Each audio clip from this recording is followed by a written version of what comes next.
시청자 여러분, JTBC 뉴스룸을 시작하겠습니다.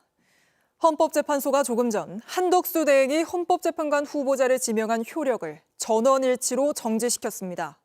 한 대행이 후보자를 지명한 게 위헌인지 여부에 대한 판단을 내릴 때까지 정지되는 건데, 이 소식은 잠시 뒤 자세히 전해드리고, 대통령직에서 파면된 윤석열 전 대통령을 향한 강제 수사가 본격 시작됐다는 소식부터 알아보겠습니다.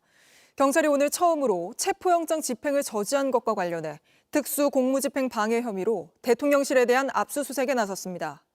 현직일 땐 내란죄 수사만 가능했지만 전직이 된 만큼 수사의 폭을 넓히고 속도도 더 내려는 걸로 보입니다. 하지만 경호처가 오늘 또다시 압수수색을 막아서고 있어 우려가 큰데 바로 현장으로 가보겠습니다. 자, 임예은 기자, 여전히 못 들어가고 대치 중인 상황입니까? 네, 그렇습니다. 아직 영장 집행에 나서지 못하고 이 대통령실 앞에서 계속 기다리고 있습니다. 이 8시간째 진전이 없는 겁니다. 경찰 국가수사본부 관계자는 이 대통령실 진입을 허가하지 않는 사유에 대해 따로 전해 듣지 못했다라고 저희 취재진에게 밝혔습니다. 이곳 대통령실 압수수색을 위해 파견된 수사관은 20명 정도입니다. 이 한남동 공관촌을 비롯해 이 경호처 사무실 또 경호처장의 공관도 오늘 압수수색의 대상지에 포함이 됩니다. 오늘 압수수색은 윤 전 대통령이 파면된 후 처음입니다. 이 특수 공무집행 방해 혐의를 수사하기 위해서인데요. 현직 대통령일 땐 내란죄 수사만 가능했는데 이제 파면이 된 만큼 이 체포영장 저지 등 다른 혐의까지 수사의 폭도 넓히고 이 속도도 내겠다라는 의미로 해석이 됩니다. 경찰은 윤 전 대통령을 경호처 공무집행 방해의 배후이자 공범으로 바라보고 있습니다. 이 공무집행 방해와 함께 내란의 중요한 증거가 될 이 비화폰 서버 확보가 오늘 압수수색의 목표인 만큼 이 오늘 압수수색의 의미가 상당히 중요한 것으로 보입니다. 그런데 대통령이 파면됐는데도 경호처가 압수수색을 가로막고 있는 거군요. 왜 그러는 건지 경호처에 물어봤습니까? 네, 경호처는 관련 법률에 따라 적법한 절차를 원활히 진행할 수 있도록 수사기관과 충분히 협의 중이다라는 입장문을 내놨습니다. 경찰은 진입도 못하고 있고 이 진입을 왜 못하는지 그 이유조차 설명을 듣지 못하고 있는데 경호처는 협의 중이다라는 입장문을 내놓은 겁니다. 이 JTBC 취재진이 경호처에 또 연락을 취해보니 현재 긴급 공무 수행 중이다라고 답을 했습니다. 이 긴급 공무 수행 중이라면 경호 업무를 뜻하는 것으로 해석을 할 수 있는데 이 대통령이 파면된 지금 긴급한 경호 업무가 무엇인지 이건 알 길이 없다고 생각을 합니다. 또 현재로선 대통령실 진입을 허가할 수 있는 이 최종 결정권자 경호처 김성훈 차장입니다. 물론 김 차장은 사상 초유의 연판장 사태로 이 사의를 표명했다라고 전해지고 있습니다. 하지만 경호처는 김 차장은 이 말 그대로 사의를 표명했을 뿐 실제 물러난 건 아니다라고 설명을 했습니다. 대통령실 압수수색 시도가 이번이 벌써 6번째인데 대통령이 파면됐는데도 경호처가 무작정 그냥 막아서고만 있는 건 문제 아닙니까? 네, 그렇습니다. 말씀 주신 것처럼 이 경찰이 비화폰의 서버를 확보하기 위해 이 대통령실 압수수색에 들어간 것도 이번이 5번째, 또 오늘로 6번째입니다. 이전과 마찬가지로 오늘도 대치 시간은 상당히 길었습니다. 또 민원실보다 더 안으로 들어가지도 못하고 있는 그런 상황인데요. 이 경찰이 압수수색에 나섰다고 알린 시간은 오전 10시 10분쯤입니다. 이 점심도 먹고 계속해서 대기를 하다가 오후 2시쯤에는 대통령실 관계자와의 만남도 가졌습니다. 30분 정도 대화를 나누다가 그 이후에도 한참 대기를 이어갔는데요. 이런 걸 보면 그 대화 끝에도 큰 진전은 없었던 것으로 보입니다. 지금까지 용산 대통령실 인근에서 JTBC 임예은입니다. 경호처는 비화폰 서버 압수수색도 5차례나 가로막았습니다. 윤석열 전 대통령이 계엄 당시 비화폰으로 지시를 내리고 보고를 받은 만큼 비화폰 서버는 이번 사태의 블랙박스와도 같은 주요한 증거입니다. 김지윤 기자입니다. 경찰청 특별수사단은 여태껏 5차례에 걸쳐 경호처가 관리하는 비화폰 서버 압수수색을 시도했습니다. 내란 수괴 피고인인 윤 전 대통령이 내란 중요 종사자들과 비화폰으로 소통했기 때문입니다. 김용현 전 국방부 장관과 군 사령관들, 그리고 조지호 경찰청장 등입니다. 12.3 내란 사태의 비선, 노상원 전 정보사령관도 비화폰을 이용했습니다. 대통령께서 비화폰으로 제게 직접 전화를 하셨습니다. 의결 정족수가 아직 다 안 채워진 것 같다. 빨리 문을 부수고 들어가서 안에 있는 인원들을 끄집어내라. 비화폰 서버가 12.3 내란 사태의 전말이 담긴 블랙박스와도 같은 겁니다. 하지만 경호처가 협조를 거부해 번번이 실패했습니다. 경찰은 오늘도 압수 대상으로 경호처 비화폰 서버를 특정했습니다. 윤 전 대통령이 비화폰을 통해 김성훈 경호처 차장 등에게 체포영장 집행을 막도록 지시했는지 확인하겠다는 겁니다. 경찰 관계자는 비화폰 서버를 수색하는 과정에서 내란 혐의와 관련된 증거가 발견되면 증거 보전을 신청해야 할 것으로 보인다고 했습니다. 하지만 경찰은 오늘도 서버에 접근하지 못했습니다. 서버 압수수색을 막아선 경호처의 최종 책임자는 윤 전 대통령과 특수공무집행방해 혐의 공범 관계인 김성훈 차장입니다. 경찰은 경호처 사무실과 경호처장 공관 등에서 비화폰 불출 내역도 확인하려 하고 있습니다. 경찰은 오늘 비화폰 서버 압수수색이 불발돼도 계속해서 시도하겠다는 입장입니다. JTBC 김지윤입니다.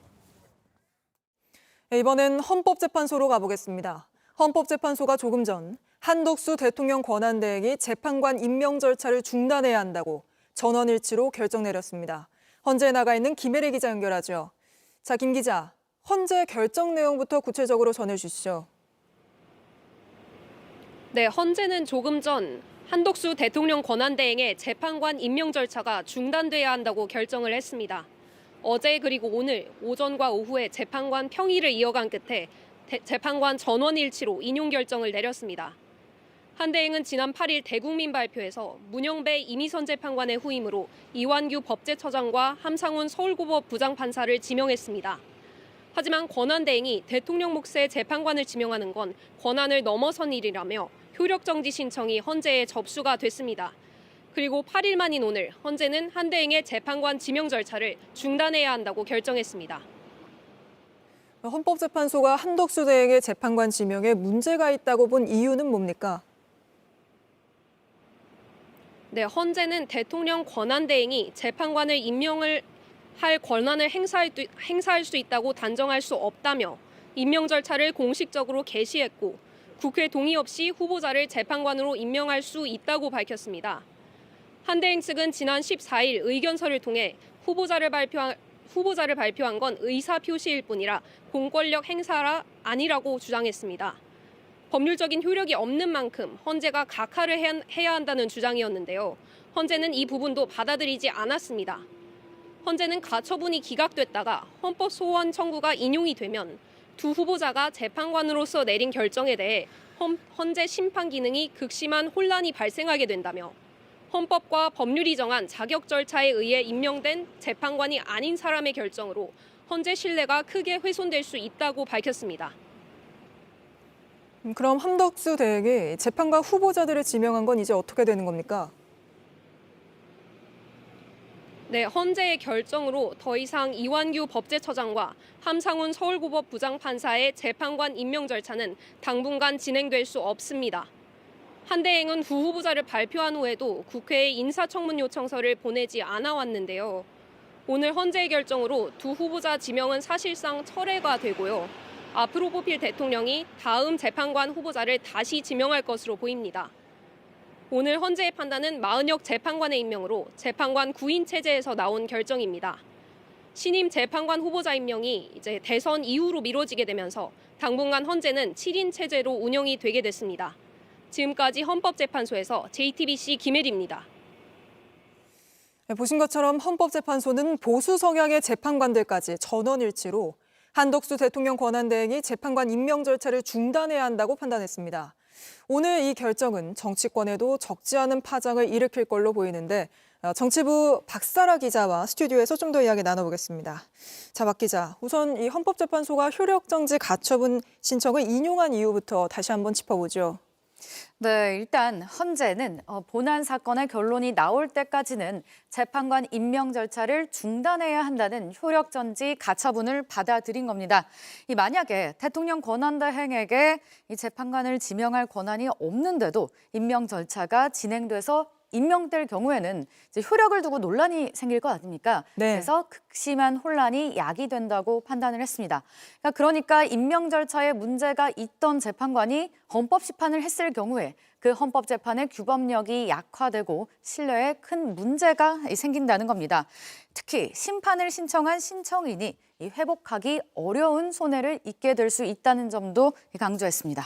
그리고 또 헌법재판소가 앞서 한덕수 대행이 발표를 한 거지 지명을 한 거 아니다 이런 취지로 또 의견서를 냈었는데 그 부분도 받아들이지 않았군요. 네, 그렇습니다. 헌재는 한 대행이 지난주 이완규 법제처장과 한상훈 서울고법 부장판사를 후보자로 발표하면서 임명 의사를 공표한 것이라고 판단을 했습니다. 네. 그리고 인사청문 기간이 경과하면 바로 임명할 수 있다는 점도 들었습니다. 국회 동의 없이 바로 임명할 수 있는 상황을 고려한 겁니다. 또 주목되는 게 오늘 이 결정이 보수 성향이라고 꼽혀오는 이런 재판관들까지 포함해서 전원일치로 결정을 내렸다는 점이죠. 네, 그렇습니다. 헌재의 구인 체제에서 나온 결정인데다 이 보수 성향의 재판관들까지 모두 인용 결정을 내린 만큼 결정을 두고 한대행 측도 더 이상 이의를 제기하기 어려워 보입니다. 네, 한덕수 대행 쪽 입장 또 그리고 국민의힘 민주당 입장도 궁금한데요. 나온 게 있습니까? 네, 이제 나왔는데 국민의힘 법사위 간사인 유상범 의원은 이 대행이 권리 시에도 권한 행사를 못하면 이 중요한 순간 아무것도 못하는 것이라면서 말이 안 되는 결정이라고 했습니다. 헌재 결정에 또 반박을 했군요. 네, 그렇습니다. 이 민주당 입장도 나왔는데 이 민주당은 한덕수 총리는 지금 당장 헌법재판관 후보자 지명을 철회하고 국민 앞에 사죄하라고 했습니다. 그리고 총리실 입장도 나왔습니다. 총리실은 정부는 헌재의 결정을 존중한다면서도 이 본안의 종국 결정 선고를 기다리겠다는 공식 입장을 냈습니다. 그러니까 한덕수 대행 행위에 대해서 헌법재판소가 또 전원일치로 이런 결정을 내린 만큼 민주당에서 한덕수 대행의 탄핵을 재추진하겠다는 그런 계획도 있습니까? 네, 헌재 결정 직후에 저희 취재진이 민주당 중진 의원들과 통화를 해봤습니다. 그런데 신중하게 해야 한다는 의견이 많았습니다. 네. 우선 현실적으로 이번 회기에 재추진하기는 쉽지 않을 거라는 분석이 많습니다. 이제 물리적으로 보면 내일 재탄핵안을 본회의에 보고를 하고 그다음에 우원식 국회의장과 협의해서 모레 본회의를 한 번 더 잡는 방식으로 이 추진이 아예 불가능한 건 아닙니다. 하지만 이 국민의힘의 동의가 필요하기 때문에 이 당장 추가 본회의를 잡는 건 어렵다는 의견이 많습니다. 또 한 대행의 대선 출마 가능성이 아직 남아있는 상황이지 않습니까? 그런 상황에서 재탄핵을 추진해서 이 출마 명분을 만들어줄 필요가 없다. 이런 의견들도 나온 것으로 알려졌습니다. 알겠습니다. 박설아 기자와는 여기까지 이야기 나눠보겠습니다. 국회 대정부 질문에서도 오늘 헌재 결정이 나오기 직전까지 한덕수 대행의 헌법재판관 지명이 적절한지를 놓고 강하게 충돌했습니다. 하예빈 기자입니다. 대정부 질문에서 민주당은 한덕수 대통령 권한대행이 헌법재판소에 제출한 답변서 내용을 공격했습니다. 이완규, 함상훈 헌법재판관 후보자를 임명하겠다는 의사를 표한 것일 뿐 지명한 건 아니라는 주장에 대해서입니다. 임명하겠다는 의사 표시일 뿐 지명에 해당하지 않는다. 이게 말이 됩니까? 도대체 이해 안 가시죠? 내용을 확인한 후에 말씀 못 하시는 거 보니까 이해가 안 되실 거예요. 이게 그렇죠? 난 뒤에 말씀드리겠습니다. 반면 국민의힘에선 전날 우원식 국회의장이 헌법재판관 지명 철회 촉구 결의안을 처리한 데에 대해 반발했습니다. 당초 경제 분야 대정부 질문만 하기로 한 여야 합의를 무시하고 우원식 의장은 일방적으로 민주당 편을 들어 안건을 끼워 넣었습니다. 헌법재판관 후보자 2명을 지명한 한 권한대행은 대정부 질문 사흘 내내 출석하지 않았습니다. 이런 가운데 이른바 안가회동 멤버인 박 장관을 향해 내란에 관여하지 않았냐고 몰아붙이자 박 장관이 반발하는 장면도 있었습니다. 장관 보고 내란의 공범이라 하시려면 내란의 공범이라는 증거를 대십시오. 저는 내란죄로 인정할 증거가 없다는 결정을 받았습니다. 내일 본회의에선 앞서 최상목 경제부총리가 대통령 권한대행 시절 거부권을 행사한 내란 특검법과 명태균 특검법, 상법 개정안 등 8개 법안에 대한 재표결에 들어갑니다. 본격적 조기 대선 국면에 들어선 민주당과 국민의힘이 또다시 국회에서 충돌할 걸로 보입니다. JTBC 하혜빈입니다. 윤석열 전 대통령의 내란 혐의를 입증할 증언들은 계속해서 쌓이고 있습니다. 오늘은 방첩사 간부가 법정에 나와 체포조 중 1조는 이재명, 2조는 한동훈을 맡았다며 계엄 당일 체포조 운영 방식을 구체적으로 증언했습니다. 연지환 기자입니다. 내란 재판 법정으로 들어서는 조지호 경찰청장. 오늘 열린 경찰 고위직 재판에선 계엄 당일 정치인 체포 의혹의 실무를 맡은 걸로 지목된 방첩사령부 과장급 간부가 증인으로 나왔습니다. 구민회 방첩사 수사조정과장은 김대우 수사단장이 체포 명단을 불러줬고 이송과 구금을 지시했다며 그날 밤을 명확하게 증언했습니다. 특히 체포조를 구성한 방식도 구체적으로 언급했습니다. 구 과장은 1조는 이재명, 2조는 한동훈 등 임무를 한 조 한 조 부여했다고 기억했습니다. 그러면서 중대한 사건이 발생했다고 짐작만 했지 어떤 혐의라고 생각하지 못했다고 말했습니다. 윤 전 대통령은 자신의 첫 형사재판에서 이른바 체포조 의혹을 가리켜 난센스라고 했지만 방첩사 실무자는 구체적인 증언을 내놓은 겁니다. 헌재도 윤 전 대통령이 체포 목적으로 정치인의 위치 확인 지시에 관여했다고 결정문에 적었습니다. 피청구인은 국가정보원 1차장에게 전화하여 국군 방첩사령부를 지원하라고 하였고 국군 방첩사령관은 국가정보원 1차장에게 위 사람들에 대한 위치 확인을 요청하였습니다. 구 과장은 포고령 내용이 모호해 당시 체포 시도가 정치적 목적으로 느껴졌다고 평가했습니다. 그러면서 범죄 혐의로 체포가 아니라 정치적 유불리에 의한 체포 행위라고 봐 불합리하고 불법적이라고 생각했다고 했습니다. 혼란스러운 상황 때문에 법무실 확인을 하지 못했던 당시 상황도 털어놨습니다. 윤 전 대통령은 체포 지시는 새빨간 거짓말이라고 주장하고 있습니다. JTBC 연지환입니다. 윤 전 대통령의 내란 형사재판을 맡은 재판부는 촬영을 허가할지를 두고 여전히 고심 중입니다. JTBC를 포함한 방송사들이 다시 촬영 요청을 해뒀는데 재판부가 오늘 윤 전 대통령 측의 의견을 물었습니다. 하지만 이제껏 전직 대통령 재판들은 당사자가 반대한 경우마저 모두 촬영이 허가된 바 있습니다. 윤정주 기자입니다. 지기현 부장판사가 이끄는 중앙지법 형사합의 25부는 오늘 윤석열 전 대통령 측의 법정 내 촬영에 관한 의견을 요구했습니다. 14일 첫 재판을 카메라에 담지 못한 JTBC 등 법조 영상 기자단은 어제 신청서를 다시 제출했고 이에 따라 재판부가 당사자인 윤 전 대통령 측 의견을 물은 겁니다. 답변서가 오면 재판부는 촬영 허가 여부를 판단해 이번 주 내로 공지할 계획입니다.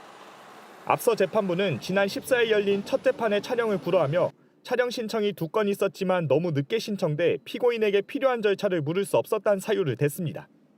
촬영이 불허되자 박근혜 이명박 전 대통령 사례와 다른 결정에 비판 목소리가 컸습니다.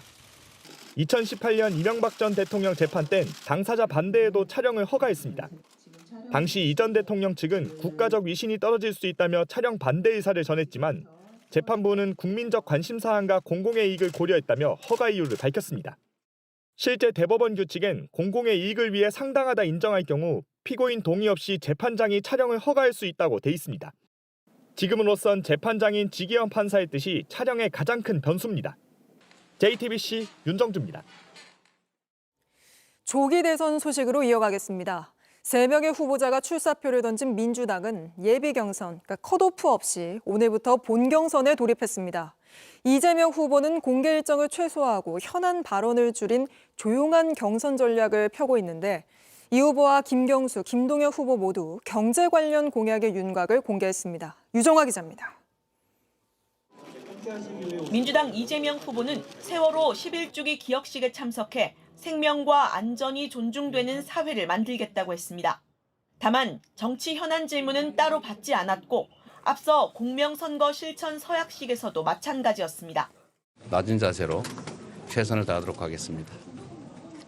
일각에서 제3지대 비슷한 비판이 제기되는 것은 이 후보는 지난 10일 동영상으로 출마를 선언한 뒤 비전 발표회에서 질의응답 시간을 가진 것 외엔 공개 일정을 최소화하고 있습니다.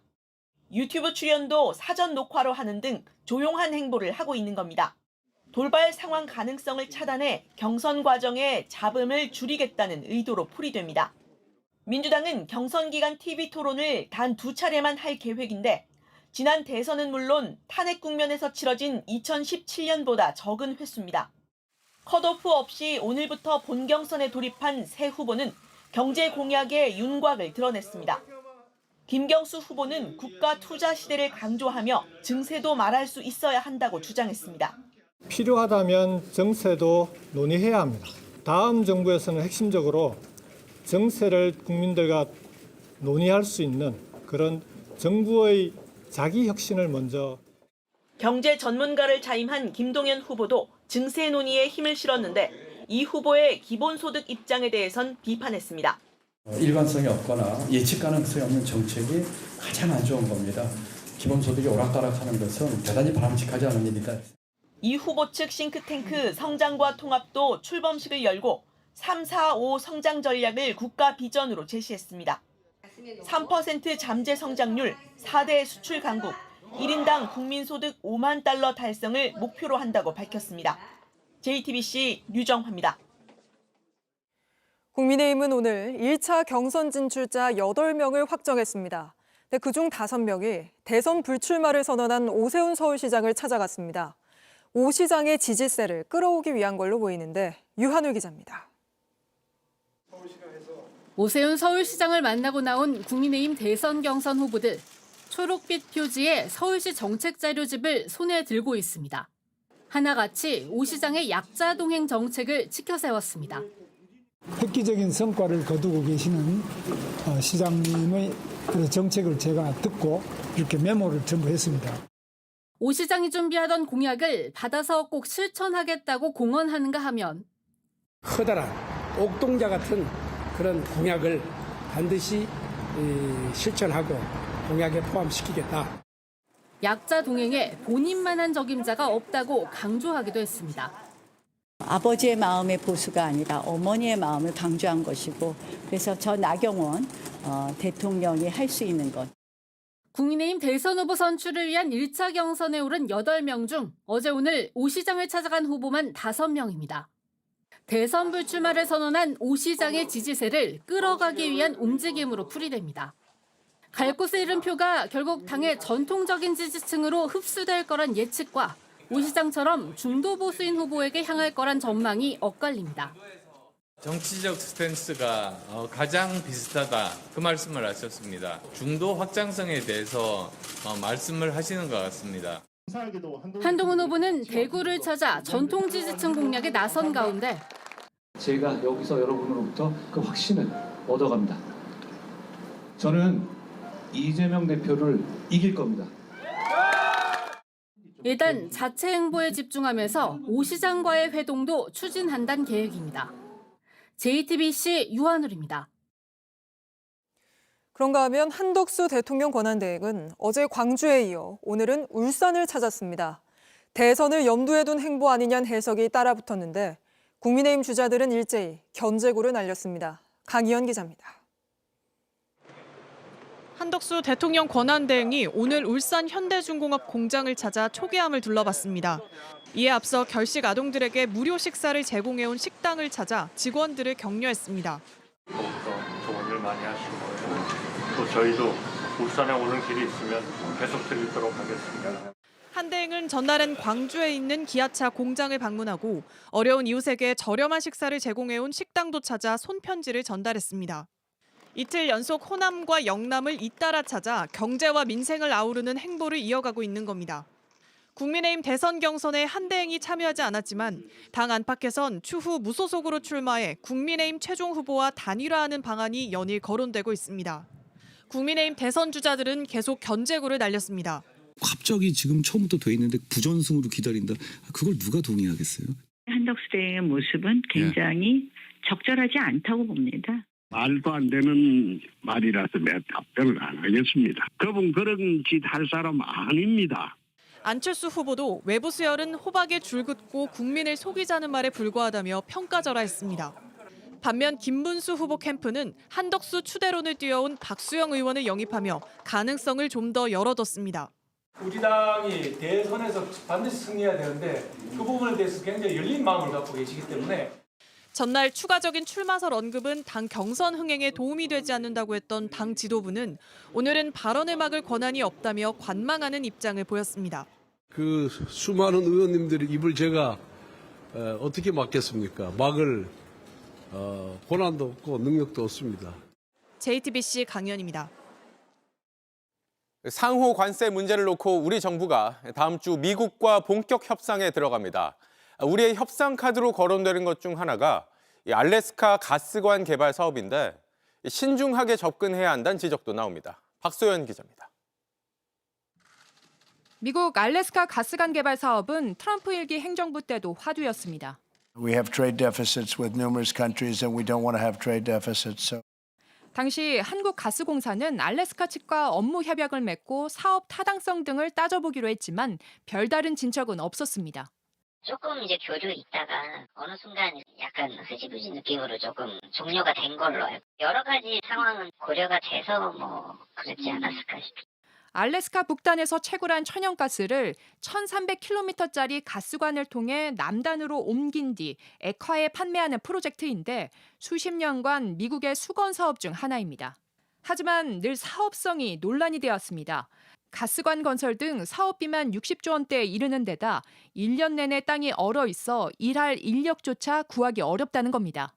LNG 공동개발 투자 협약까지 맺었던 중국은 2년 만인 2019년 사실상 발을 뺐고 엑손모빌 등 글로벌 에너지 기업들도 비슷한 이유로 중도 하차한 걸로 알려졌습니다. 우리로선 개발 전 과정에 참여하기보다 알래스카산 LNG를 수입해오는 조건이 유리하지만 원하는 만큼 관세 면제를 받을 수 있을진 미지수입니다. 지난달 이 사업에 참여 의사를 밝힌 대만 등 다른 나라 사례를 우선 지켜봐야 한다는 목소리도 나옵니다. 성공하면 삭게 이게 낫지 우리가 성공할지 실패할지도 모르는 프로젝트에 대규모 돈을 쏟아붓는 거는 합리적인 의사 결정은 아니라고 보입니다. 이런 가운데 최상목 부총리와 안덕근 산업부 장관이 다음 주 미국을 방문해 본격 무역 협상에 나섭니다. JTBC 박소윤입니다. 트럼프발 관세 전쟁에 대한 세계인들의 반발은 미국 제품을 사지 않고 미국 여행도 가지 않겠다는 미국 보이콧 운동으로 번지고 있습니다. 이 때문에 미국 경제가 받을 타격이 130조 원 규모에 달할 수 있다는 추정도 나왔습니다. 백민경 기자입니다. 미국발 관세 전쟁이 미국 보이콧으로 이어지고 있습니다. 지난 한 달간 항공편을 통한 미국 방문자 수는 지난해 같은 기간보다 10%가량 줄었고 수요가 줄면서 항공료, 숙박비, 렌터카 가격도 떨어질 정도입니다. I was planning a trip to LA to see a friend. However, we decided to go to Mexico instead. 블룸버그는 원인으로 현 정부의 관세와 국경 정책을 짚으며 특히 캐나다인들이 여행을 대거 취소했다고 보도했습니다. 미국 대신 캐나다 유학을 모색하는 학생들도 늘고 있습니다. 트럼프 행정부가 팔레스타인 지지 시위를 문제 삼으며 대학을 압박하고 유학생들의 비자를 무더기 취소하면서입니다. UBC 밴쿠버의 올해 대학원 과정 미국인 지원율도 전년 대비 27% 증가했습니다. 미국 보이콧에 비행기 제조사 보잉도 큰 타격을 입었습니다. 가장 높은 관세가 부과된 중국은 자국 항공사에 보잉사 항공기를 인수하지 말라는 방침을 내놨습니다. 유럽의 대형 항공사 라이언에어도 보잉기 인수를 내년 봄으로 미룰 수 있다고 밝혔습니다. 골드만삭스 그룹은 미국 보이콧에 따른 타격이 우리 돈 128조 7천억 원에 달할 걸로 내다봤습니다. 더 이상 미국을 신뢰할 수 없다는 분위기도 퍼지고 있습니다. 유럽은 유지 보수가 어려워질 수 있다는 이유로 미국산 무기 의존도를 낮추기로 했습니다. 미 백악관이 대중국 관세를 145%가 아닌 245%를 부과한다고 공지하자 중국 관영 신화통신은 웃기는 일이라고 냉소적인 반응을 내놓기도 했습니다. JTBC 백민경입니다. 오늘 국회 법사위에는 대통령 권한대행을 지냈던 최상목 경제부총리가 출석했는데 계엄 직후 휴대전화 교체를 놓고 공방이 이어졌습니다. 한민정 기자입니다. 최상목 경제부총리는 휴대전화를 바꾼 적이 없다고 말했습니다. 12.3 비상계엄 내란 이후에 대통령실 참모진 휴대전화를 이렇게 많이 교체했네요. 최상목 부총리 휴대전화 교체한 적 있어요, 없어요? 없습니다. 유심칩 바꾼 적도 없습니까? 없습니다. 그런데 민주당이 휴대전화를 바꿨다는 증거를 제시했습니다. 2024년 계엄 직후인 12월 7일 날 이렇게 바꿨다라는 자료를 제가 지금 확인하고 있는데 이 자료가 잘못된 겁니까? 고장이 났기 때문에 바꾼 건 맞습니다만 제가 계엄 이후인지는 그래서 분명한 거는 핸드폰 기기를 과거 거보다 다 가지고 있습니다. 비판이 이어지자 사과했습니다. 오해를 불러일으켜 들어서 그 부분은 제가 송구스럽게 생각합니다. 2억 원 가까운 미국 국채를 매입한 문제에 대해선 공직의 무거움을 느낀다면서도 한국 국채를 더 많이 가지고 있다. 꼼꼼히 챙기지 못했다고 답했습니다. 국민의힘은 민주당이 최 부총리를 지나치게 압박한다고 지적하면서 오히려 민주당의 줄타내기 문제라고 지적했습니다. 그 내용을 보면은 오로지 그 이재명 대표 방탄 탄핵, 줄줄이 줄탄핵, 최상목 대행 탄핵을 보니까 이거야말로 스토킹 탄핵이에요. JTBC 한민정입니다. 네, 지금부터는 건진법사 전성배 씨 관련 단독 보도 전해드리겠습니다. 건진법사가 윤 전 대통령 당선 직후 이른바 윤핵관 윤한홍 의원에게 인사청탁을 한 정황이 담긴 문자 메시지를 JTBC가 확보했습니다. 건진법사가 3명을 부탁했는데 1명만 확정됐다고 항의하자 윤 의원이 죄송하다면서 사과하는 내용입니다. 먼저 정혜성 기자입니다. 윤석열 전 대통령이 당선되고 나서 가장 먼저 대통령직 인수위원회가 출범했습니다. 윤한홍 국민의힘 의원은 인수위에서 청와대 이전 TF팀장을 맡아 핵심 사업인 대통령 집무실 이전을 진두지휘했습니다. 청와대 비서실에서 이사갈 거는 거의 없다고 저는 보고 있고요. 경호처가 이제 이사를 좀 준비하면서 저희들이 아마 한 4월 말부터 인수위 출범 닷새째인 2022년 3월 22일 건진법사 전성배 씨는 윤 의원에게 문자 메시지를 보냈습니다. 먼저 지금까지 쉼 없이 달려온 길 나름 성과가 크다고 자부할 수 있다고 운을 뗀 전 씨. 바로 인사 이야기를 꺼냅니다. 무리하지 않게 딱 3명 인사를 부탁했는데 지금 1명은 들어갔고 2명은 아직 확정이 안 됐다고 항의했습니다. 그러면서 농공 행상은 하늘의 뜻이고 당선자를 지키는 힘이라고 썼습니다. 또 권력을 주려고 인사를 독단적으로 하게 해선 안 된다고 쓴소리를 했습니다. 윤 의원은 곧바로 사과했습니다. 밖에선 제가 인사를 하는 줄 아는 사람이 많다며 아무런 도움이 못 되고 있어 죄송할 따름이라고 답 문자를 보낸 겁니다. 검찰은 문자 내용에 대해 전 씨가 윤 의원에게 당당하게 자리를 요구한 정황으로 판단했습니다. 전 씨는 검찰 조사에서 대선 때 당연히 역할을 한 사람들을 추천했는데 자리를 주지 않아 항의했다는 취지로 진술했습니다. 다만 인사청탁이 성공한 1명은 누구인지 어디에 들어갔는지 아직 확인되지 않았습니다. 취재진은 해당 문자와 관련한 입장을 확인하기 위해 윤 의원에게 여러 차례 연락했지만 받지 않았습니다. JTBC 정혜성입니다. JTBC는 또 건진법사가 대통령실 모 행정관을 콕 집으면서 언제든 쓸 수 있다고 말하는 문자 메시지도 확보했습니다. 건진법사는 특히 이 행정관이 자신의 처남 몫으로 대통령실에 들어갔고 처남이 관리하고 있다고 표현했습니다. 이어서 이자연 기자입니다. 윤석열 정부가 들어선 지 2달 뒤인 지난 2022년 7월 5일 건진법사 전성배 씨와 딸이 나눈 문자 메시지입니다. 딸이 아빠 대통령실로 공문 발송했다고 합니다. 라고 전하자 전 씨는 직접 소통해서 결정되면 돼 라고 답합니다. 누군가와 직통 창구가 있다는 의미로 해석됩니다. 전 씨는 A 행정관은 처남 몫으로 들어갔다며 처남이 관리하는데 언제든지 쓸 수 있다고 말합니다. 전 씨의 처남은 대선 전 윤석열 당시 후보를 밀착 수행했던 것으로 알려진 인물입니다. 지난해 건진법사 공천 청탁 의혹이 불거지며 함께 수사선상에 올랐습니다. 검찰이 해당 메시지의 의미를 묻자 전 씨는 처남과 A 행정관이 대선 때 함께 일을 했다면서 둘이 친하니 언제든지 부탁해도 된다는 뜻이라고 진술했습니다. 처남 몫이라는 표현의 의미에 대해선 둘의 관계가 형성돼 있다는 의미라고 답하고 A 행정관에게 영향력을 행사하고 있는 것으로 보인다 묻자 전혀 아니라고 부인했습니다. 윤석열 정부 출범 이후 전 씨의 입지는 더 굳건해진 것으로 조사됐습니다. 2022년 6월 지방선거를 앞두고 잘 봐달라고 부탁하는 문자 메시지가 이어졌습니다. 국민의힘 한 당직자는 고문님의 지휘 아래 모 후보가 결선에 진출했다며 서울의 구청장 경선 진행 상황을 보고하기도 했습니다. 당시 지방선거 공천을 앞두고 전 씨가 명함 등을 전달받은 예비 후보자는 최소 5명인 것으로 파악됐습니다. 전 씨는 검찰 조사에서 내가 대선 때 일을 했다고 하니 사람들이 도움이 될까 해서 부탁하는 것이라며 나는 기도하는 사람이다. 공천에 관계된 적 한 번도 없다고 주장했습니다. JTBC 이자연입니다. 네, JTBC는 윤 전 대통령 부부의 비선으로 지목된 건진법사 관련 의혹들 집중 보도해드리고 있습니다. 취재 기자와 좀 더 짚어보겠습니다. 정혜성 기자가 나와 있습니다. 정 기자, 이 윤 전 대통령 당선 전후 시점에 이 건진법사의 영향력이 얼마나 컸는지 보여주는 정황들을 저희가 여러 취재에서 전해드리고 있죠. 네, 맞습니다. 지난 대선 때 캠프 비선 실세인 건진법사는 윤핵관으로 꼽히는 윤한홍 의원에게 선거 전략을 조언했습니다. 캠프 간부들한테 보고를 받고 지시도 하는 문자 메시지가 확인되기도 했습니다. 네. 실제 건진법사도 박근혜 대선 때와 달리 이번 대선에선 조금 본격적으로 움직였다고 검찰에서 진술했습니다. 네. 그리고 윤 전 대통령이 당선되자 본격적으로 인사청탁에 나선 걸로 보입니다. 3명 중 1명만 인사가 확정됐다고 윤 의원에게 항의하는 문자 메시지가 청탁 정황을 뒷받침하는 증거입니다.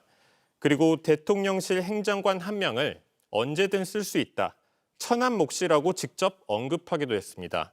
실제 인사청탁이 성공한 것으로 볼 수 있는 대목입니다. 네, 이뿐 아니라 이 건진법사에게 여러 사람들이 뭐 공천을 부탁하고 또 인사를 청탁하는 정황들도 저희가 취재를 했죠. 네, 2022년 대선 이후 바로 6월 지방선거로 이어집니다. 선거를 앞두고 예비 후보자들이 공천을 바라며 건진법사에 청탁하는 내용이 건진법사 휴대전화에서 나왔습니다. 네. 공공기관 임원 자리뿐 아니라 검찰과 경찰 등 전방위에서 인사청탁이 들어갔습니다.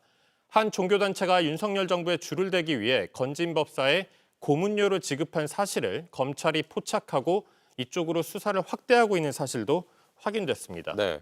그럼에도 이 건진법사 전성배 씨는 관련 의혹들을 지금 모두 부인하고 있는 거고 지금 발견된 현금들에 대해서도 기도비로 받은 거다 이렇게 주장하고 있는 거죠. 네, 기도비로 받은 거라 주장하고 있는데 2018년 지방선거 당시 경북 영천시장 예비 후보자가 공천을 해달라며 준 1억 원도 전 씨는 기도비라고 주장을 하고 있습니다. 네. 앞서 건진법사 강남 양재동 은신처에서 현금 1억 6,500만 원이 발견돼 압수된 바 있습니다. 특히 이 중 5천만 원은 한국은행 띠지로 묶인 신권 다발로 비닐로 밀봉된 상태였습니다. 밀봉 시점을 주목해야 되는데 보시다시피 이렇게 2022년 대선 이후인 2022년 5월 13일로 날짜가 찍혀 있습니다. 네.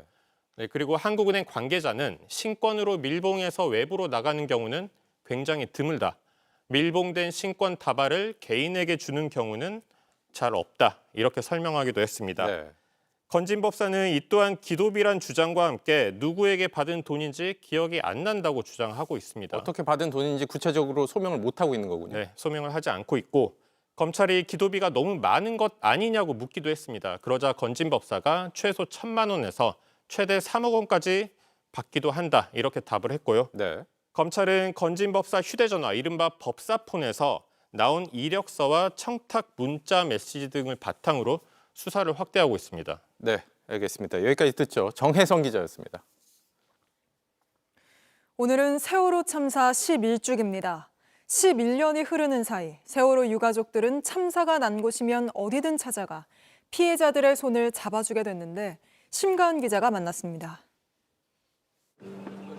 여객기 참사의 참담함이 그대로 남아있던 새해 첫날 무안공항. 노란 패딩을 입은 세월호 참사 유가족들이 분향소에 들어섰습니다. 고 김수진 양의 아버지 김종기 씨는 반복되는 참사에 비통한 심정을 전했습니다.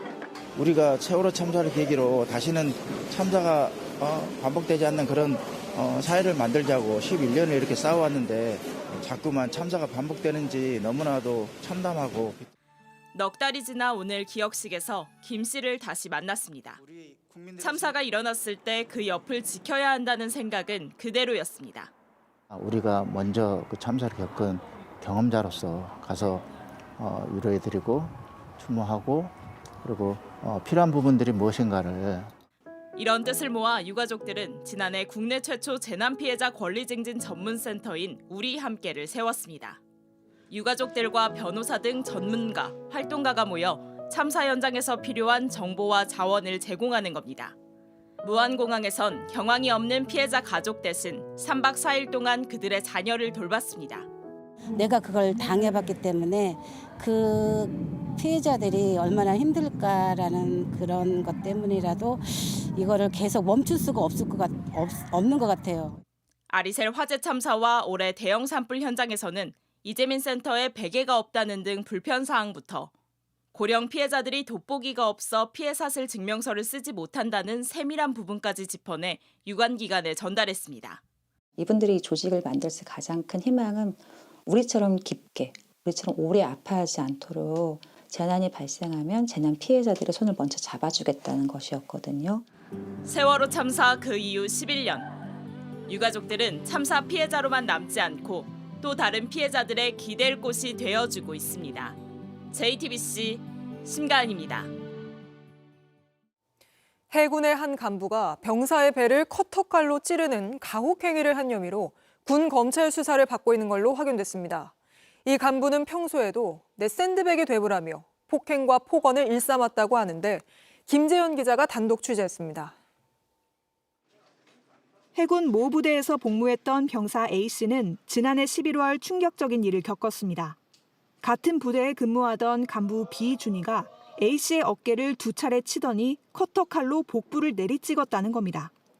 모니터 바로 앞에 커터칼 굵은 게 하나 있었는데 그거를 칼심을 최대한 뺄 수 있는 만큼 다 빼가지고 이제 갑자기 위에서 아래로 이제 배를 한번 찔러서 저항했지만 위협은 이어졌습니다. 칼날을 줄인 다음에 얼굴 쪽으로 3번을 또 덧질을 해가지고 진짜 아프고 무섭다 했는데도 자기는 끝까지 웃으면서 뺄 뻔했네. 다행히 큰 부상으로까진 이어지지 않았으나 커터칼은 군복을 뚫었고 복부엔 상처가 생겼습니다. 비준이는 후임인 다른 병사도 마음에 안 든다며 뺨을 때리고 문 뒤에 밀어넣은 뒤 세게 누르기도 한 것으로 파악됩니다. 비준이는 현재 특수상해와 폭행 혐의로 군 검찰 수사를 받고 있습니다. 평소에도 비준이는 부대원들에게 폭행과 폭언, 성희롱을 수시로 일삼았던 걸로 전해졌습니다. 지나가다 보이면 어깨 때리고 머리 때리고 발로 걷어차고 네가 내 샌드백이 돼봐라 하면서 어깨도 때리고 여자친구 들먹이면서 관계 중에 소리는 어떠냐, 여자친구 가슴 사이즈는 어떠냐 라는 불쾌한 말들을 계속 해왔고 피해자들은 신고해봤자 뭐가 달라지나 식의 협박에 오랜 기간 신고를 주저해왔던 걸로 알려집니다. 비준이는 수사를 받는 와중에 부대 간부들에게 선처 탄원서까지 적어달라고 요구한 것으로 전해집니다. 다만 비준이 측에서는 커터칼 사건과 관련해 장난친 건 있지만 상처가 났다는 건 인정할 수 없다고 밝혀왔습니다. 해군은 해당 간부를 피해 병사들과 즉시 분리 조치했다며 수사 결과에 따라 엄정 처벌하겠다고 밝혔습니다. JTBC 김재현입니다. 유튜브 채널 가로세로 연구소 김세희 씨를 스토킹 혐의 등으로 고소한 유튜버 쯔양이 경찰에 출석했다가 40분 만에 조사를 거부하고 되돌아갔습니다. 경찰이 자신을 전혀 피해자라고 생각하지 않는다고 밝혔는데 무슨 일인지 최강일 기자가 보도합니다.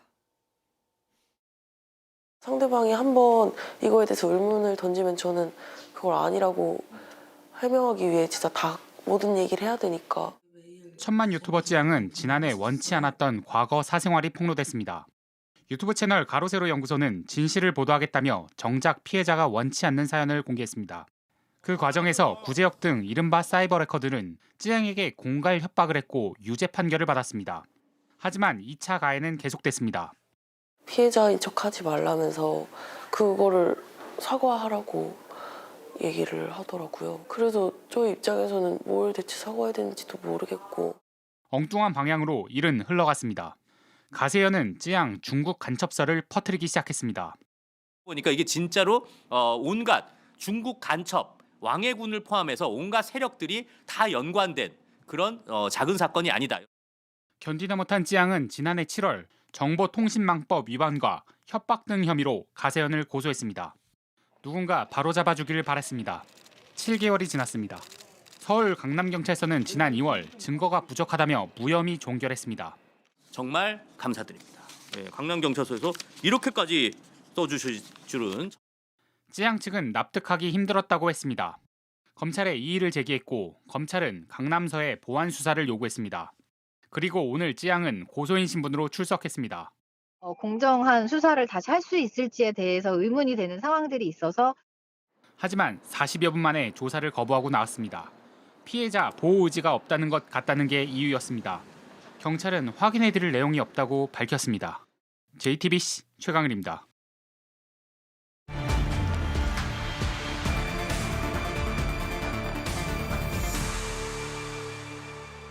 윤석열 정부 3년을 돌아보는 시간, 오늘은 김건희 여사 관련 논란들 짚어보겠습니다. 김 여사는 대선 전만 해도 아내의 역할에만 충실하겠다고 약속했지만 영부인이 된 이후 광폭 행보를 보였고 때로는 대통령보다 돋보이려 한다는 비판을 받기도 했습니다. 논란의 장면들 이승환 기자가 정리했습니다.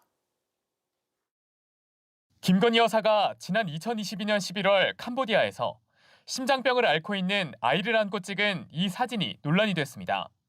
당시 야당을 중심으로 김 여사가 아픈 아이를 이용해 의도적으로 연출한 사진 같다며 영화배우 오드리 헵번을 따라했다는 비판이 나온 겁니다. 빈곤 포르노 화보 촬영이 논란이 되고 있습니다. 공식 일정을 취소하고 푸놈펜에 선천성 심장질환 앓는 소년의 집에 방문해 윤석열 전 대통령 부부의 동남아 순방 과정에서 대통령실이 홍보용으로 공개한 사진인데 김 여사가 정작 영부인 행사엔 참여하지 않은 채 해당 일정을 소화했던 걸로 드러나 논란이 커졌습니다. 대통령실의 김 여사 띄우기는 여기에 그치지 않았습니다. 지난해 1월 국회 본회의를 통과한 개식용종식 특별법은 당시 여당 국회의원이 먼저 김건희법으로 불렀고 대통령실도 보도자료에서 별칭 김건희법으로 칭하며 국가 이미지에 긍정작용하고 있다고 자화자찬했습니다. 지난해 9월엔 김 여사가 경찰관들을 대동한 채 마포대교를 찾은 사진이 공개돼 또다시 논란이 일었습니다. 퇴근 시간대임에도 김 여사 일정에 맞춰 교통을 통제했다는 의혹이 도마 위에 올랐고 김봉식 당시 서울경찰청장은 교통 관리한 사실을 인정했습니다. 마포대교상의 통제는 없었지만 이동 시에는 안전 확보 차원에서 최소한의 어떤 교통 관리는 하고 있습니다. 대통령실과 당시 여당의 김 여사 띄우기가 공적 권한 없는 영부인의 국정 개입 의혹을 더 키웠다는 지적이 나옵니다. JTBC 이승환입니다. 김건희 여사를 둘러싼 특혜 논란도 잇따랐습니다. 세계문화유산인 종묘를 사적으로 사용하고 KTV 국악공연 녹화를 황제 관람했다는 사실이 JTBC 보도를 통해 드러나기도 했습니다. 윤세민아 기자입니다. 김건희 여사는 지난해 9월 세계문화유산인 종묘안 망묘루에서 비공개 차담회를 가졌습니다. 정기 휴관일이어서 일반인들의 관람은 불가능한 날이었습니다. 당일날 알았습니다. 여사님 오신다는 거는 당일날. 어떤 내용인지는 저희도 몰랐죠. 동행한 외국인이 김 여사와 관련된 코바나 컨텐츠가 과거 전시회를 주관했던 미국 화가의 아들이란 목격담이 나오면서 민간인과의 사적 만남에 국가 유적지를 사용했다는 지적이 나왔습니다. 코바나 컨텐츠 관련 작가하고 만남이 국가 행사라고 생각하시냐고요? 그 부분에 대해서는 약간의 개인적인 이용의 하나의 좀 소지가 있다라고 생각합니다. 결국 국가유산청은 김 여사의 부적절한 사용을 인정했고 공식 사과했습니다. 논란은 이뿐만이 아니었습니다. 2023년 10월 KTV가 8,600만 원의 예산을 들인 비공개 국악공연 녹화를 다른 관중 없이 김건희 여사만 소수 일행과 함께 관람한 사실이 드러났습니다. 이른바 황제 관람 논란인데 당시 공연을 준비한 KTV와 문화체육관광부 관계자들이 이후 총선에서 전략공천되거나 대통령실로 자리를 옮기면서 인사특혜 의혹으로도 번졌습니다. 이 황제 관람을 통해서 인사청탁 비리가 이루어진 비리 사건이다.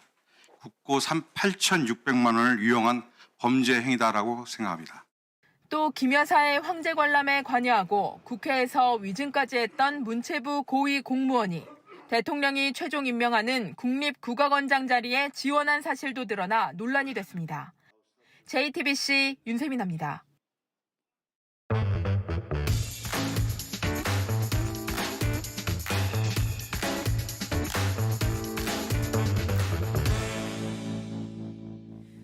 돌아온 비하인드 뉴스, 오늘도 이성대 기자와 함께하겠습니다. 자, 이 기자, 바로 볼까요? 네, 첫 번째 이슈 바로 보겠습니다. 왔다 갔다 지지 선언. 국민의힘 김문수 예비후보 캠프 측이 그 현역 의원들의 합류 여부를 놓고 첫날부터 좀 혼선을 빚는 모습이었습니다. 네. 잠깐 보시면요. 오늘 오전 10시에 당내 현역 의원들 중에 김문수 후보를 지지하거나 합류할 예정인 사람들의 기자회견이 있다는 공지가 오전 8시 반쯤에 왔습니다. 네. 참고로 지금 여론 흐름상 김문수 후보가 상당히 상위권에 있다는 분석이 많기 때문에 네. 과연 누가 김문수 캠프에 참여하느냐 그 자체가 큰 관심사죠. 네. 자, 그런데 약 1시간 만에 다시 얘기해서 행사 시작 한 30분 전에 이 행사가 잠정 연기됐다라는 공지가 올라옵니다. 이게 후보 등록하고 사실상 첫 번째 일정일 텐데 굉장히 중요한 일정이잖아요. 그럼 왜 이런 일이 일어난 거죠? 일단 당초 캠프 측에서는 최소 5에서 10명 정도의 현역 의원이 합류할 것 같다면서 장동혁 의원의 이름도 거론을 했습니다. 네. 그런데 보시는 것처럼 곧바로 장 의원이 자신은 특정 후보를 지지한다는 그 공지는 사실이 아니다라고 부인을 했습니다. 반박을 한 거죠. 이 때문에 캠프가 행사를 잠정적으로 연기한 게 아니냐라는 관측이 나왔고요. 자, 그런데 또 10시가 넘어서 공지가 다시 하나 오는데요. 긴급 수정 공지로 원래 예정됐던 행사가 진행이 된다. 다만 비공개다라는 공지가 뜨는 겁니다. 아니 이렇게 세를 과시하는 행사인데 비공개로 한다. 좀 의아한 측면이 있는 것이죠. 네. 아마 이런 측면들을 캠프 측에서도 알았는지 결국에는 공개 행사로 전환해서 치르게 됐습니다.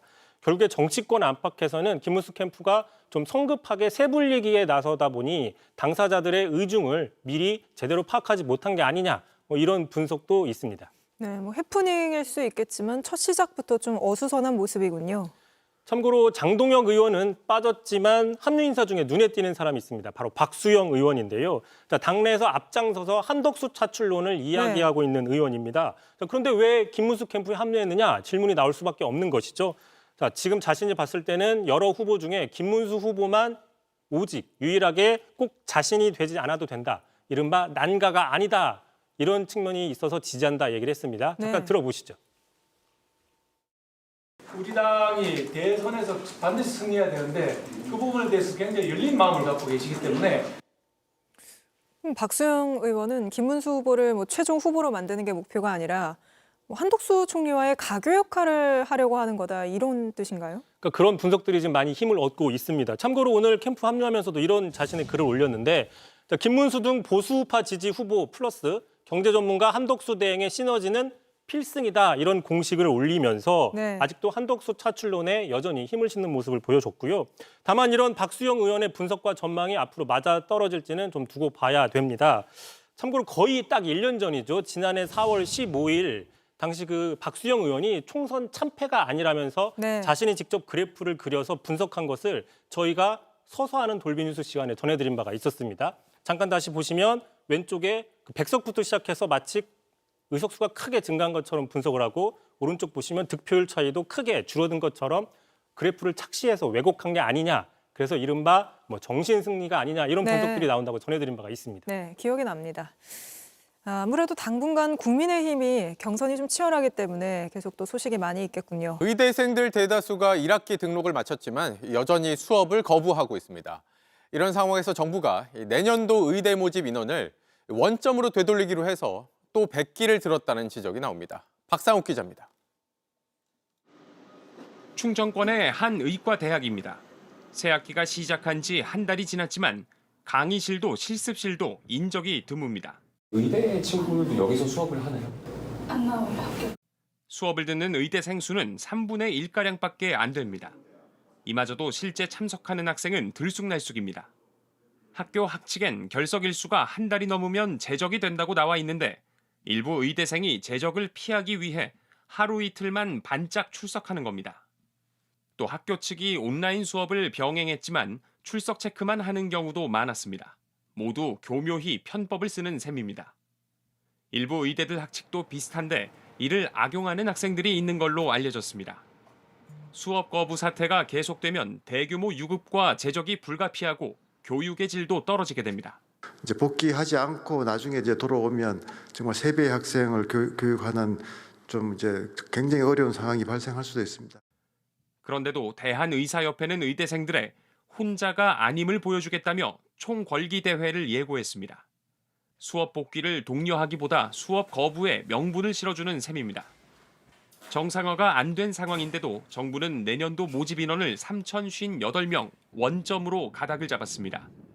앞서 교육부는 정상 수업이 가능한 수준이 되는 걸 전제로 정원을 되돌리겠다고 발표했는데 현재 서울대를 제외한 대부분의 수업 복귀율은 20%대인 걸로 알려졌습니다. 정부가 원칙을 스스로 깬 것이어서 또 백기를 들었다는 비판은 거세질 걸로 보입니다. JTBC 박상욱입니다. 광명 신안산선 공사 현장에서 붕괴 사고가 발생한 지 엿새째입니다. 사고 지점 인근 초등학교가 오늘부터 수업을 재개했는데 일단 문제가 없다는 안전진단 결과가 나오긴 했지만 학부모들은 여전히 불안합니다. 이세현 기자가 현장 취재했습니다. 무너져 내린 구조물과 흙더미가 엉켜 현장은 발 딛기도 어려운 상황입니다. 뒤엉킨 토사와 자재를 제거하는 작업이 계속되고 있지만 추가 붕괴 우려가 커 속도를 내지 못하고 있습니다. 취재진이 현장을 둘러보니 주변 도로와 인도는 여전히 통제되고 있었습니다. 집안 심한 우려가 있으니까 아마 쉽게 해결 못하지 않을까. 이런 가운데 사고 지점에서 50m 떨어진 초등학교는 오늘부터 수업을 시작했습니다. 학교는 유의미한 구조 결함은 없다는 진단을 받았다고 설명했습니다. 하지만 균열이 발견된 운동장은 여전히 폐쇄돼 있어 학생들은 실내에만 있어야 합니다. 초등학생들이 하교를 하고 있는데요. 학교에서 사고 현장까지 거리는 40초밖에 걸리지 않았습니다. 학교 앞에 안전요원이 배치됐고 부모들도 학교를 다시 열어야 일상이 돌아온다는 걸 알고 있지만 오늘만큼은 아이들을 학교에 혼자 보낼 수 없었습니다. 조금 더 진행되면 아무래도 위험할 것 같고 중간에 학교 시키려고 지금 바로 왔거든요. 체험학습 내고 안 오시는 분들도 계세요. 왜냐하면 좀 불안한 건 마찬가지니까. 아파트 단지 주민들은 마음이 놓이지 않습니다. 거의 제가 85% 정도 다 나간 것 같아요. 걱정되죠. 집 무너지면 어떻게 돼? 갈 데가 없잖아요. 붕괴 현장에선 아직 실종자 한 명을 찾지 못하고 있습니다. 지진처럼 내려앉은 왕복 6차선 도로는 그대로입니다. 더딘 복구 속에 한쪽에선 학교가 문을 열었지만 불안은 가시지 않고 있습니다.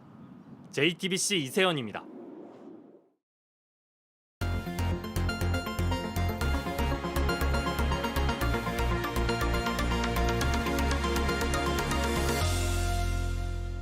네, 4월 중순 벚꽃이 한창인데 때 아닌 폭설에 우박까지 쏟아졌죠. 이게 사과 농장 또 양복 농가 등에는 재앙 같은 날씨였다고 합니다. 나무가 얼어붙고 꿀벌이 떼죽음을 당하는 사태가 잇따랐는데 밀착 카메라 이상엽 기자가 취재했습니다. 벌꿀농장 근처에 사는 아이들에게 4월은 꿀벌이 윙윙 날아다니는 활기찬 봄날입니다. 날아다닐 때 윙윙 날아다녀 꿀 받고 있어요. 꿀을 떠서 꿀을 만들어요. 50년에 걸쳐 2대째 사과나무를 길러온 이 부부에게도 지금 이 계절은 꿀벌이 꽃을 다니며 수분을 돕는 시기입니다. 꿀벌을 굉장히 기다리죠. 모든 농사는 자연이 많이 도와줘야 되는데. 그런데 이번 4월엔 꿀벌이 날지도 사과나무에 오지도 못했습니다. 지난 주말 하늘에서 우박이 쏟아졌기 때문입니다. 가라 들어가. 추워 들어가. 이 씨는 이 우박을 괴물이라 불렀습니다.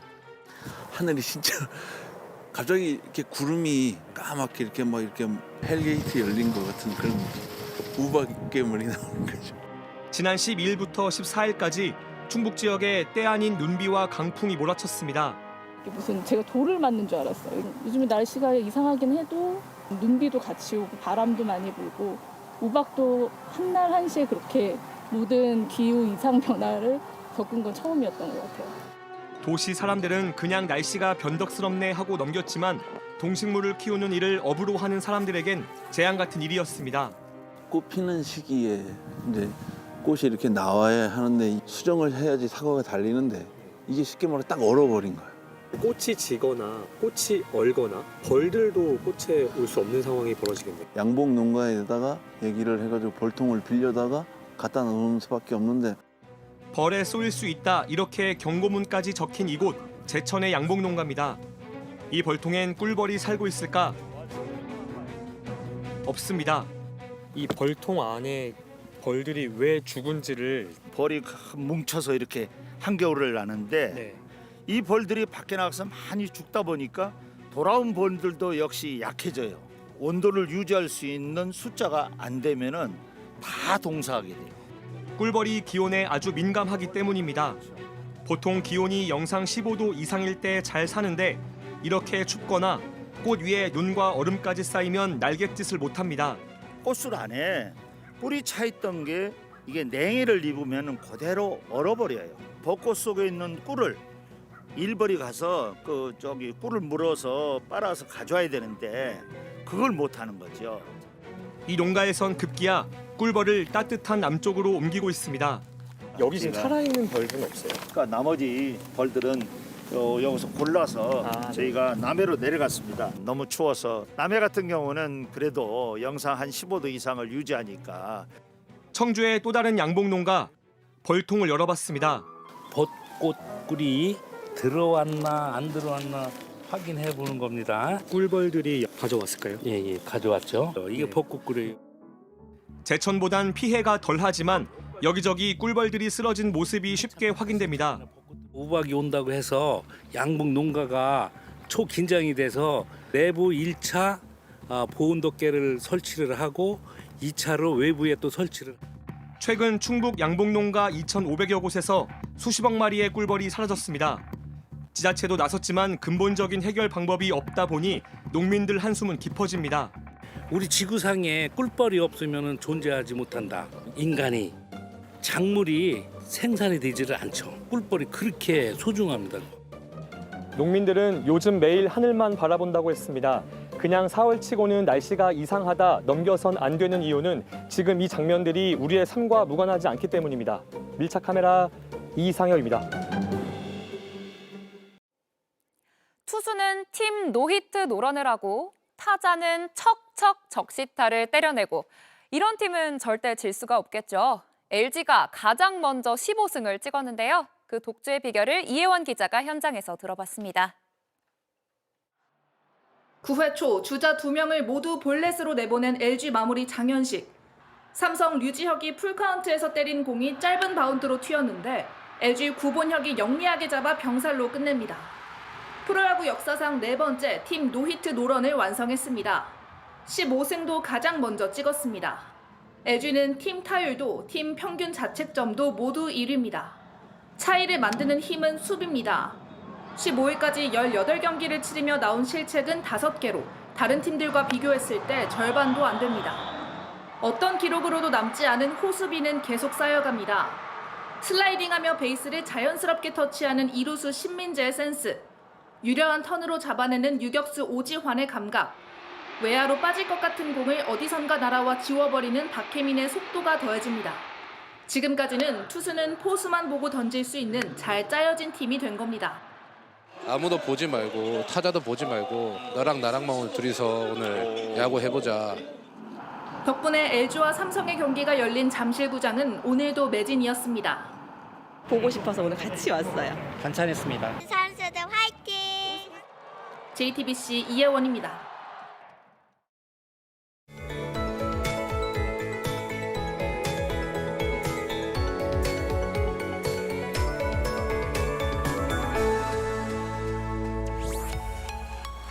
낮부터 기온이 껑충 올랐습니다. 아침에 입고 나온 외투를 벗어도 충분히 따스하게 느껴졌는데요. 내일은 서울의 낮 기온이 24도, 대전은 27도까지 오르면서 봄보다는 초여름 날씨에 가깝겠습니다. 다만 아침 저녁에는 여전히 쌀쌀함이 감돌겠습니다. 겉옷은 꼭 챙기셔야겠습니다. 기온은 크게 올라도 바람은 강하게 불겠습니다. 야외에 있는 시설물은 다시 한번 점검하시는 게 좋겠습니다. 내일 새벽에는 인천과 경기 남부, 충남 지역에 비구름이 지나겠고 저녁 무렵에는 강원 영서에 가끔 비가 내리겠습니다. 아침 기온은 서울 14도, 광주 15도로 오늘보다 6도에서 10도가량 높게 시작하겠는데요. 낮 기온도 대구 26도, 청주는 27도까지 오르겠습니다. 토요일 낮에 수도권과 강원도를 시작으로 밤에는 전국에 비가 내리겠습니다. 그래도 일요일 아침에는 비가 그치겠고요. 낮부터는 활동하기 좋은 날씨가 펼쳐지겠습니다. 날씨였습니다. 뉴스룸 저희가 준비한 소식은 여기까지입니다. 시청해주신 여러분 고맙습니다.